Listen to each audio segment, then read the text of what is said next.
بہت سے اہل علم حضرات کی تحقیق یہ ہے کہ 22 رجب نہ امام جعفر صادق رحمہ اللہ کی تاریخ پیدائش ہے اور نہ تاریخ وفات، بلکہ 22 رجب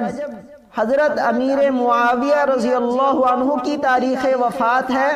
اور یہ رسم اہل تشیع نے نعوذ باللہ امیر معاویہ رضی اللہ عنہ کی دشمنی میں ان کی وفات کی خوشی میں جاری کی ہے۔ حضرت امیر معاویہ رضی اللہ عنہ جلیل القدر صحابی ہیں، اور کسی صحابی سے بغض رکھنا یا ان کی شان میں گستاخی کرنا سخت گناہ ہے۔ بخاری میں آپ صلی اللہ علیہ وسلم کا ارشاد ہے، لا تسبوا اصحابی فلو ان احدکم انفق مثل احد ذهبا ما بلغ مد احدهم ولا نصیفہ۔ تم میرے صحابہ کو برا بھلا مت کہو، کیونکہ اگر تم میں سے کوئی احد پہاڑ کے برابر سونا بھی اللہ کے راستے میں خرچ کر دے تو اس کا ثواب میرے صحابہ رضی اللہ عنہم میں سے کسی کے ایک مد